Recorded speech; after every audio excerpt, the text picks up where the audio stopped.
Adam, I'll come to you first. Did you know we were living in the greatest economy to ever exist in all of human history? A plus plus plus plus, baby.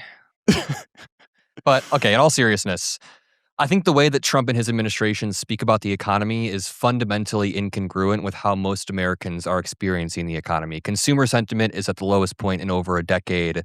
I mean, for a really specific number that blew my mind regarding the jobs report that just came out yesterday, the U.S. economy added 181,000 jobs in all of 2025. In Biden's last month, he created more than that. In Biden's last month, he created 237,000 jobs. Trump can even recreate that with the rest of 2025. So since taking office, Donald Trump has said we are in a golden age, or we're in an A+++ economy. When he was on the campaign, he made the promise, and I'm quoting him verbatim, on day one, we will end inflation and make America affordable again to bring down the prices of all goods. Well, since then, we've seen tariffs impose a 1,000% tax on the average American family, according to a new study that just came out. You mean the $1,000, not 1,000%. Sorry, what did I say? $1,000. Lord have mercy. Yeah, $1,000 tax. I'm using the Trump percentages over here now. And then it's supposed to be a $1,000 or $1,300 tax in 2026, according to Trump's average rate of 13.5% tariffs. That, combined with the fact that millions of Americans are losing access to healthcare, or at least their premiums are skyrocketing, combined with the fact that unemployment is up. It's 4.3%, which is higher than it was when Trump took office. I think the administration's remarks about the economy are incongruent with how the average American experiences it. I don't think we're in a recession or hanging on or close to a recession. The economy is in a decent, stable position. We're not about to fall off a cliff, but I don't think it's doing well. I don't think Trump has made it better. Most macroeconomic indicators show that his tariffs aren't really helping with manufacturing investment. One more thing, we've lost 70,000 manufacturing jobs since April of 2025. So I just don't. Yeah. Tony, so I guess I wonder, like I said in my opening monologue, I don't think the economy is abysmal or falling apart either. But is Trump not setting himself up for failure? I mean, that Fox News poll, for example, most people don't believe what he's saying, and he's making such extremely optimistic claims. Is that not setting himself up for failure? And what do you make of the economy under Trump so far versus Biden? So he's setting it up for sure. But the question is, we don't yet actually know whether it's for success or failure. I heard, again, from kind of the populist wing of the right that, the rivers were going to be flowing with milk and honey, and it was going to be solid gold bars jutting out of trees. Manufacturing was going to be building factories right in everyone's backyard. My backyard, maybe it's going to be a Honda plant yesterday, today a Ford plant. Who knows? That's what I was told. The left told me that we were all going to be dead by now. Like the 856th time we were all going to be dead, lying in the grave, holding, equable daisies. And neither of those things has come true. What has come out of it is two things. Number one, Donald Trump getting out there going, tariffs are my favorite word. I love tariffs. And used in two ways. One way that works, one way that doesn't. And now the Supreme Court's deciding whether or not that's going to be useful. The other thing that's come out in the Trump economy is a massive amount of deregulation, which has done a lot to increase, for example, manufacturing in the United States. Again, we do have a lot of ground being broken. Some continued on, saved plans, for example, some of the Taiwanese chip manufacturing plans that were likely to be scrapped, at least from some of the upper executive comments. I believe that was to The Economist in February of 25. Trump administration helping get some of Biden's latter projects across the finish line, encouraging some manufactured investment, promises, IOUs. We'll find out. In essence, I think the economy's fine, but they've set themselves up in a gamble. If we get through tax season, as we've seen in midterms, after Q2 is really in a midterm year when the economy sets voters' opinion up for the election cycle. And given the tax breaks that are expected, given the brackets, the way that they're set, it's likely to increase sentiment. So either this is a let him cook and he succeeds, or let him cook and he brings out a burnt loaf of banana bread. And again, that comes with the Supreme Court. If the Supreme Court strikes down his tariffs, I think the economy is going to slingshot forward like an aggressive rubber band. I want to push back on one specific point, if that's cool. So I think that when Trump's tariffs are being touted by this administration and the quote unquote money that he's brought in, I think what he's doing is hurting the average American, the average consumer, the average small business. It's all at the expense of these people. And in return, we are not getting any long-term guaranteed investments. There's the continuity argument that I really, really like. When you're trying to get certain companies to invest in your country, they need to know that there is a long-term return over a decade or over 2 decades. If I were to concede that these companies, that Trump's tariffs are getting these companies in, this is like me conceding that point hypothetically, right? That these companies are going to come in, you need some sort of long-term agreement to make sure that they're satisfying their investments. But when Trump is ruling via executive order, there is no continuity between administrations. I would argue a lot of these countries or a lot of these companies will just try to run out the clock until the next administration and hope that some of them will, certainly, and hope that it's not as aggressive or the posture isn't as aggressive. So what we're doing is, again, Apple would be a good example. And I think Mark Zuckerberg, even one time, he was on camera leaning over and he was like, "Did I throw out the right number there?" Like he threw out a number. Zuck is totally playing that game. So, 100%. So they're all like playing these games where there's a massive amount of investment in these tariffs. A lot of them are playing these games without any long-term commitment or ability to actually make sure this manifests. So there's no continuity if the next administration can just undo the executive order. So we're seeing American families struggle. They're paying an extra $1,000. We're seeing that small businesses can't hire as much. Part of the reason unemployment is up since Trump took office is because tariffs are strangling small businesses. And what is this for? No long-term actual investment into the United States that is continuous. So, Brad, is that all right if I respond? Yeah, go ahead. Awesome, cool. So first of all, yeah, you're right. Some of the companies are playing games to see kind of how serious this is. It kind of in pushback to the concept of each administration flipping things. There has been a historical precedent in the United States to leave prior contracts that are established under previous administrations, especially in manufacturing, shipping, other import-export, international business groups, to leave those alone. Again, I mentioned at the beginning that the Trump administration came in and tried to help some of Biden's last projects across the finish line. That's a known thing. Obama did some of those with Bush. Trump 1 did that with Obama's team. And Biden did some of that, carrying through some of Trump's last, I believe, projects with one of the medical manufacturers. It might have been Eli Lilly. I don't quote me on that one. I don't have that one written down, but Eli Lilly's in Indianapolis. I believe that might be the company. If not, then probably AstraZeneca. So there's kind of a history of that. However, on gaming, as far as manufacturing investment, and then the tax on American people. So the Trump administration is using tariffs in 2 different ways.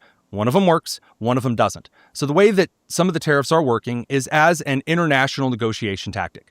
You can negotiate in one of 3 ways, either through the stressing of certain diplomatic treaties and trying to flex borders on those. Number 2, through personal financial aid projects, the USAID personal bribery piggy bank, right, as John F. Kennedy called it, or last but certainly not least, the military as a negotiation tactic.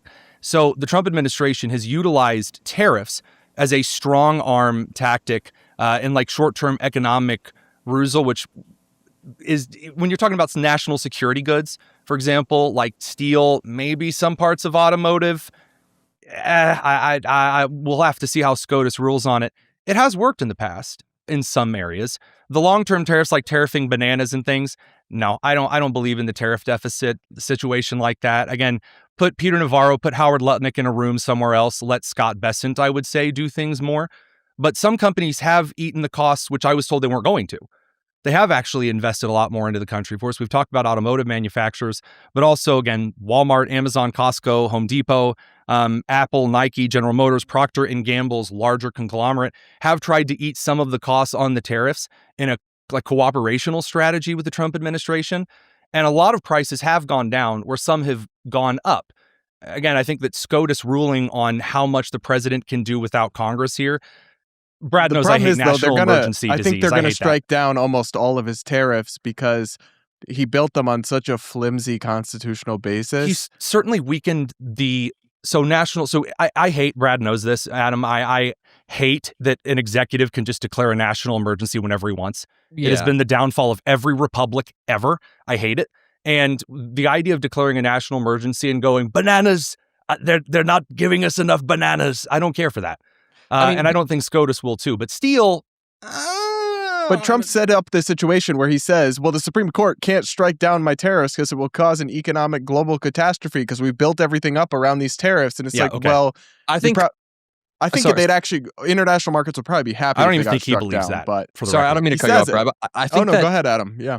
I don't even want to concede that this is working and bringing manufacturing back into the United States. I have a few statistics here. Since April of 2025, we've lost 70,000 manufacturing jobs. Yep. I also have the Federal Reserve Economic Data, FRED. They have a statistic called real private fixed investment into non-residential structures with manufacturing. So it's how much manufacturing is being invested in the non-residential structures. You can look this up. It is tanked since Trump took office. Over the past year, it is down. In fact, it looks like it was just skyrocketing during Biden. People were genuinely investing money into the U.S. economy. One more time, real private fixed investment, non-residential from FRED. You can look at this chart. So can you point... Fred.stlouisfed.org is where you can Exactly. find It's that. the Federal Reserve. Yeah. Can you point to me an economic indicator that shows manufacturing investment increasing? Or So- some, yeah. I mean, yes, I can provide. It'll take me a second to pull up this particular list, but there are a number of manufacturing organizations that are reshoring some kinds of investment into the United States. I How is point that again here to local manifesting into the Indiana. actual Hang community? on for a second here, because the kinds of investment that are returning aren't really going to make the populace happy in the end. And they're not really going to make kind of more of the socialist side of the left. The Bernie Sanders is not really going to be thrilled about it either, because a lot of it's going to be automated manufacturing, a ton of it, because we are now moving into an era where automated manufacturing is becoming a much bigger realm of the field. It's become realized, because otherwise you have to rely, as a lot of jobs moving overseas have found, basically relying on slave labor practices, as we've seen in communist China. So in this particular context, there have been a lot of automotive manufacturers, a lot of semiconductor manufacturers that have started operating, going through the permit process, going through the investment, purchasing materials from various countries and places, not places, what I'm looking for here, building cooperatives around the world to provide certain levels of resources. This is why you hear Trump talking about country of origin for particular building resources all the time. And those investments are coming into the country. Now, as to whether or not they're going to produce a bunch of 1950s on the Detroit auto line style manufacturing, no, that era is not coming back. It's just not. So is it a national security goal? Say again? Is it a national security goal then to reshore our supply chains so we strengthen them? Or like, I thought this was to benefit. So his the American office would people. likely, that's not always differentiated here. I would say that in this case, first of all, he would argue it as a national security goal. I would say that it's a long-term investment shoring to both weaken counterparts around the world We and know also that's not reshore long-term. American industry. That is long-term.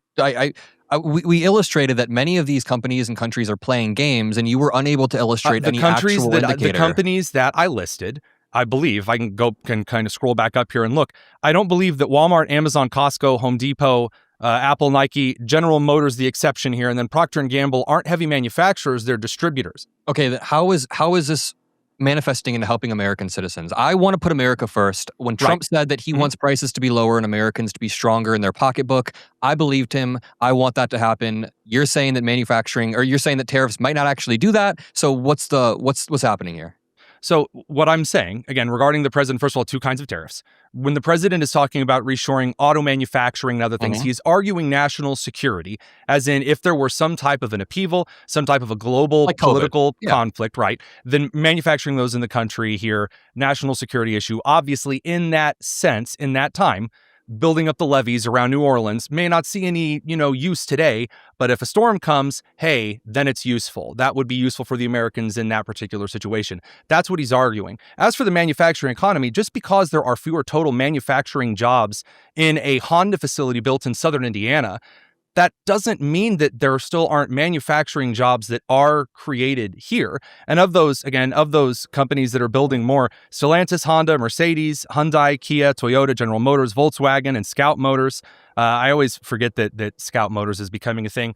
And then BMW, expanding both the amount of hiring and facility expansion in the next 2 years at their South Carolina facility. So now, is that enough for me to maybe justify a ton of tariffs over a long-term period, the other side of tariffs? I'm not sold on it right now. I'm honest to goodness with both of you. I'm in a position where I'm waiting. I'm waiting to see what happens through Q2 because both sides have been wrong. To be candid, if If the national security argument were the one that this administration were repeatedly making, I would To find the Supreme Court, that is. okay, to the Supreme Court, but they've said a lot of things to the public. I would actually find that convincing. Listen, if there were surgically placed targets against other countries and industries in order to reshore manufacturing in such a way that protects our supply chains in the case of a war or a virus, I'm actually for that. Medical manufacturing is a great example. We did Yep. not No, see I'm agreeing with you. We did not see surgical targeting, though. Like, there was a clip a few days ago of Trump talking about a call he had with the Switzerland president. Have you guys seen this clip? Yeah, the one where he 39 instead of 30. Okay, Yeah, I thought that was really funny. They can. It's funny, but not really. We had free No, trade. it's really funny. We had free trade with Switzerland before this. What's funny about nuking the economy of a country that we're friends with and increasing tariffs because he didn't like the tone? Also, it's incongruent with your argument that this is due to national security reasons when Trump is placing tariffs because he doesn't like the tone. I can't remember. Did he place tariffs due to the Nobel Peace Prize or just threaten tariffs? I can't remember. To answer your question specifically here, and I do want to address it, me finding things funny doesn't mean that I'm saying that I fully endorse policy. Me finding the idea that another country's leader calls ours, no matter who they be, whether, again, during the Biden administration, when you had the Russian blustering against the United States, I said, I don't think that Biden should be pushed around by absolutely anybody. And at the one moment when he told the guy in charge of Belarus at the time, essentially to F off on a hot mic, I said, that was awesome. I loved it. I was thrilled to see it. And when Trump did the same thing in the Middle East, said, I don't think they know what the F they're doing. I was for that. As far as another country's leader, Switzerland in its banking system and manipulating other countries and charging exorbitant rates and not allowing certain countries access to it for financial investigation, I think it's absolutely appropriate the president of the United States leverages that in a tariff situation. You're doing it again. And it was not a completely... That's not why he did it. It's linked. It's linked. Again, what I said at the beginning, that's not the argument he made. He literally said it's because she said. It is. Here's what I said at the beginning, was that there are two kinds of tariffs. There are tariffs in manner of negotiation, and then there are broad spectrum trade deficit tariffs. If Trump is using the tariffs as essentially the way that presidents were supposed to use USAID, or again, more Teddy Rooseveltian, use the military, okay, you're getting something for Americans out of this. You can explain how good. But if it's a long-term, the bananas in Madagascar situation, I don't care for that. But as far as the Swiss, leader calling the president and then blustering and him going, well, you think you're so great? What if we raise him a little more? I mean, I think there's an element of that that's funny because the idea that you're going to bully the American president into doing something, I think, is ridiculous. You can find it funny, but how does this help? How does ripping up free trade agreements with countries, like we had one with South Korea as well. It was titled Chorus that Obama had negotiated. Trump ripped that up, and I'm pretty sure we have a higher tariff rate against South Korea than we had before he took office. We have a higher tariff rate against Switzerland than before he took office. You're making arguments really quickly. You're making arguments that are incongruent with the Trump admin. So you're saying something about the Swiss banks and how there is a rational reason to do this. I suggested that there is one facet of the United States agreement. Have a conversation about national security and Swiss banks, but that's not the conversation Trump is having. He literally it was Fox News or something, said that it was because of a phone call. He got pissed off because of a phone call. He's gotten pissed off due to the Nobel Peace Prize. It's a pattern with this guy. Tony, I think there's often an attempt from more serious conservative thinkers like yourself and like people in your spaces to attempt to backfill rationales to Trump doing stuff that's actually just motivated by him being crazy and his personal benefit, like his personal inclination. And so you talk about the two types of tariffs. I'm wondering if you're willing to acknowledge a third type of tariff or a third type of tariff exception, which is just favoritism and corruption. I mean, I'm hearing from long-time MAGA influencers, right? That the way to get and people, journalists and conservative media, the way to get your tariff exemption is to buy a lot of different Trump coins or to donate to certain funds and everything. Yeah, getting a ticket to some kind of Trump event or anything like that. And I just feel like instead of draining the swamp, particularly in Trump 2, not so much in Trump 1, but in Trump 2.0, instead of draining the swamp, we've fed it fertilizer and let it grow and multiply exponentially. So I absolutely would concede that there are a couple of cases in which there are muddied waters regarding whether or not you can. No, hear me out before you give me the pundit grimace. There are a couple of cases that we have in which individuals appear to have donated a large sum of money and then have received a knockoff on certain tariff situations. I would absolutely concede that there are cases of favoritism in that particular manner. I would also suggest along those lines that no, I don't particularly appreciate that as far as like an arduous corruption scandal and things of that particular nature, some of those things have already been investigated and found that they fell through. They didn't even play out fully as they were originally suggested. So as far as backfilling arguments, though, again, I will reiterate, I can find something funny while disagreeing with the decision at large. I can Fine find if you find something it funny. I humorous. don't care if you find it I funny. can find something, to be rather hilarious, even if I disagree with the approach. Again, back to the case with Biden. I appreciated him telling the Belarusian leader at the time to F off, while at the same time This is different. thinking that Biden was a complete idiot in how he handled that entire situation. So we are kind of running up on time. Can I do want to say ask one more thing? Yeah, briefly. Then I have a follow up for you, Adam. Oh, just very quickly. Tony said that there are a couple cases of the waters being muddied in regards to corruption. I just wrote that down. A couple cases of the waters being muddied. It is way more than a couple cases. He has pardoned the former president of Honduras, who bragged about trafficking kilos of cocaine into the United States. He pardoned the former founder of, Binance. This was regard to the tariff conversation, right? We're talking about tariffs rate changing because of bribery. I thought we were talking about overall corruption in the administration. I mean, if we're just talking about the Bradley tariff, was talking about, you said talking there are about tariff cases in which exemption. we're talking Okay, my about tariffs. bad. If you're going to list like, he released the former president of Honduras and then the tariff rate, suddenly dropped. Then there are yeah, more I'd than, have a couple of questions. let me there. revise. There are still more than a couple cases of the waters being muddied in regards to Donald Trump placing high tariffs on other countries. He placed tariffs on countries in order to affect their political elections. He was trying to get people pardoned. Was it Bolsonaro that he placed? I can't remember. He placed Trump a tariff. told somebody on the mic, as soon as my next election, I'll have more leverage to give you whatever you want, and then gave Russia whatever they wanted, let's say with Crimea, yeah, I would absolutely be just as upset with Trump as I was with Obama, 100%. I mean, okay, really quickly, I apologize for misinterpreting the tariff piece a minute ago, but I still think that it's not just a couple cases of the waters being muddied. I still think it's understand larger what than you're that. saying. Yeah. And I don't think we can relitigate the Obama Russia policy now. If we are comparing the actions of presidents and being presidential, we're going to pretend that somehow history started in 2016. I think that's really disingenuous. Well, I think he's different. He behaves himself quite differently than presidents that came before, Especially Obama. But I do want to ask you, Adam, because I feel gaslit by the Trump MAGA, economic, everything is amazing, prices are going down, and they're literally not. Well, okay, we'll fire the BLS commissioner because the statistician must be the problem. What I wonder, though, is are you, and not you particularly because you weren't involved, but can Democrats take some accountability for the fact that they gaslit us for years under Biden? They told us inflation was transitory.